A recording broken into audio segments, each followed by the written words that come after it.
សួស្តីបងប្អូនប្រិយមិត្តពុកម៉ែបងប្អូនទាំងអស់គ្នាជាពិសេសប្រិយមិត្តដែលនិយមតាមដាននិងផ្សងសំណាងជាមួយឆ្នោតយួនសូមស្វាគមន៍មកកាន់ Channel ទីមឆ្នោតរបស់ពួកយើងសាជាថ្មីម្ដងទៀតបាទ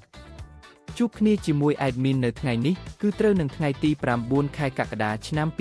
2026ពុកម៉ែបងប្អូនដឹងទេថាថ្ងៃនេះ Admin មានលេខល្អមែនទែនហើយក៏បានសម្រិតសម្រាំងដើម្បីនាំយកនៅក្របលេខពិសេសដែលមានសង្ឃឹមខ្ពស់មកចែកជូនបងប្អូនយកទៅផ្សងសំណាងហៅលាភហើយជ័យហៅលុយចូលហោប៉ៅទាំងអស់គ្នាណាបាទ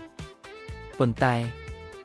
មុននឹង Admin ទម្លាយលេខតម្រុយឆ្នោតសម្រាប់ថ្ងៃនេះ Admin សូមចិត្តពុកម៉ែបងប្អូនម្នាក់មួយបន្តិចបានទេបាទសូមជួយចុចប៊ូតុង Subscribe ម្នាក់មួយព្រមទាំងចុច Like និង Comment ពាក្យថាហេងហេងនៅក្រោមវីដេអូនេះម្នាក់មួយផងដើម្បីជាកម្លាំងចិត្តដ៏ធំធេងសម្រាប់ Admin ក្នុងការខំប្រឹងរកលេខល្អលេខឈុតមកចែកជូនបងប្អូនដោយឥតគិតថ្លៃជារៀងរាល់ថ្ងៃហើយការចុច Subscribe នេះដែរក៏ដើម្បីឲ្យពុកម៉ែបងប្អូនអាចទទួលបានវីដេអូតម្រុយឆ្នោតមុនគេបង្កើនឱកាសហេងមុនគេជារៀងរាល់ថ្ងៃផងដែរណាពុកម៉ែបងប្អូនតោះបើចុចរួចរាល់ហើយកុំឲ្យខាត់ពេលយូរយើងទៅមើលលេខសំណាងថ្ងៃនេះទាំងអស់គ្នាអូខេបងប្អូនចំពោះលេខត្រេង2ខ្ទង់ដែល Admin បានសម្រាំងទុកយ៉ាងស្អាតសម្រាប់ថ្ងៃនេះរួមមានខ្ទង់ទី1គឺលេខ21ខ្ទង់ទី2គឺលេខ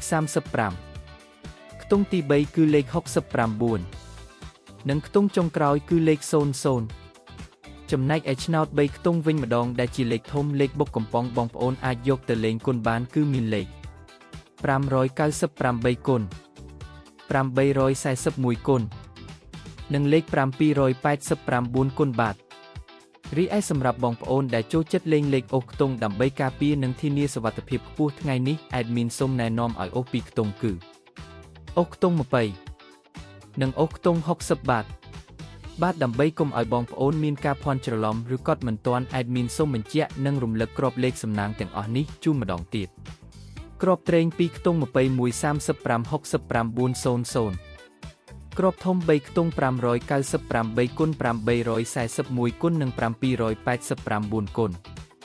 លេខអូសខ្ទង់សូមអូសខ្ទង់20និងខ្ទង់60បងប្អូនអាចកត់ទុកឥឡូវនេះបានលេខទាំងនេះសង្ឃឹមខ្ពស់មែនទែនសម្រាប់ថ្ងៃទី9នេះបាទឥឡូវនេះម៉ោងវេលានៃការចែករំលែកតម្រុយឆ្នោតយួនពី Channel ទីមឆ្នោតបានឈានចូលមកដល់ទីបញ្ចប់ហើយជាចុងក្រោយ Admin សូមលើកហត្ថបួងសួងជូនពរដល់ពុកម៉ែបងប្អូនទាំងអស់គ្នាឲ្យមានសំណាងល្អហេងហេងទទួលបានលាភជ័យត្រូវទាំងលេខតូចត្រូវទាំងលេខធំចូលកប់ហោប៉ៅគ្រប់គ្នាណាបងប្អូនបាទសូមជម្រាបលានិងជួបគ្នានៅថ្ងៃស្អែកជាបន្តទៀតជាមួយ Admin ដដែល